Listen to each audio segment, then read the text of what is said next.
Our freezers are empty, but it's not necessarily a bad thing, and I'll tell you why. Stay tuned.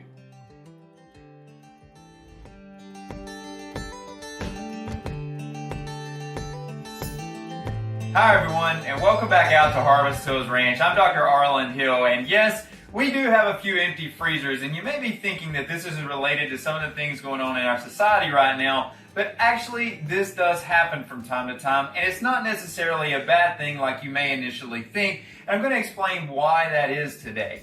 So yes, we do have some empty freezers, but this is a byproduct of the way we run our ranch.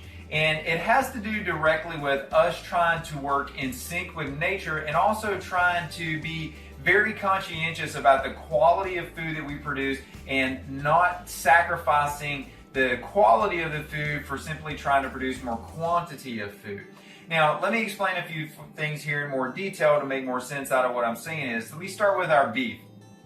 First off, we don't process beef year-round. Our beef is only processed at this point 2 times throughout the year, and we do that in the late spring, early summer, and then we do it in the sort of middle to late fall time frame. The reason that we do that is because that's when the forages are going to be best. The cows need a time to increase their nutrition coming out of winter, to put on some weight, to really get a lot of good, lush grass. And when those grasses are best, we all see this when the spring rolls around, we all see a flush of green come into nature, and we see grasses really start to take off. We can see that in our yards, we can see it riding down the roads, on the highways, in the medians. That flush of green, that increase in growth, has a huge benefit directly to the animals, and we take advantage of that because that's when they're going to put on the most gain and the most weight, and that's when it makes the most sense for us to harvest and to process those animals. The same thing can be repeated in, as I mentioned earlier, the mid-fall to late fall time frame. Same idea with our chickens as well. As you know, you've seen other videos where we use chicken tractors to move our chickens. We're moving them constantly on the pastures. Every day those chickens are getting moved the length of that mobile coop that they're in. The idea is that when there is a lot of activity, a lot of growth in the pastures, there's going to be not only better grass for the birds to feed off of, but there's also going to be more bug activity. So those chickens are also harvesting more of the bugs and benefiting from the microbial activity in the ground as well. When we process those birds, we're not processing huge birds. If you ever have maybe seen a commercial chicken house, they're doing 30,000 birds in each one of these houses at a time. We're doing 25 to 30 birds in one of our mobile coops. It's a drastic difference, but in so doing, it allows us to be able to work in sync with nature. So if you think about that number differential, at some point, if we have a batch that was under high demand and we sold through that batch and our next batch hasn't come to market yet, then you're not going to see our freezers stocked with that, or you may go to our store and there may be an out of stock at that time, but that product will come back in.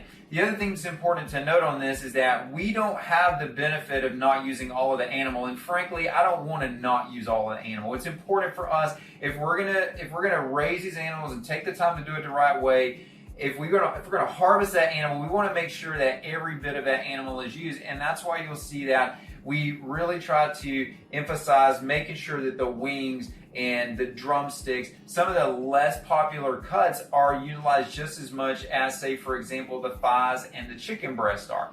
Really want to use the whole bird. Same mentality applies to all the animals that we raise and harvest. Few other points here just to consider as well. We only try to work with processors that are small processors. We're not going to send our animals to these huge processors that are using techniques that we don't necessarily agree with in the way they harvest. That means that those processors can't handle thousands of animals per day. They only have limited supply of how much they can handle, so we have to work within the limitations of their operations as well. And again, it's important, if we put all this time into this animal, we don't want to sacrifice the way that that animal has been, or we don't want to sacrifice the way that that animal is harvested. And here's something else to think about, guys. We're in Southeast Texas. We predominantly support the Houston and the Beaumont markets, if you will.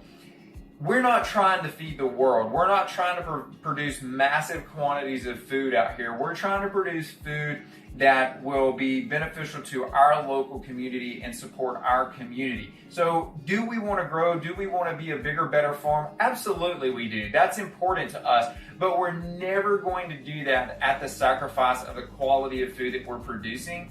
And that ultimately, if specializing in nutrient-rich food is what we hang our hat on, we want to make sure that we're doing that and not cutting any corners that might sacrifice the nutrient richness of our food, even if that means adding more quantity and more dollars to our farm business. Can't sacrifice. There's a mission, there's a reason we started this business, and we're going to stick to that. So I just wanted you to see, as you're thinking about this, as you maybe look and visit our store and you see that things are out of stock and you think, oh no, they've run out of supply, they're not able to keep up with the demand. It's not necessarily that we're not able to keep up with the demand, it's that we have constraints of nature and how we're going to work within nature and how we work with other farms that sometimes influence the numbers and the stock that you see on our stores. And we just wanted to relay that to you so we can have a clearer message and allow you to have a clearer understanding of how things operate out at Harvest Hills Ranch.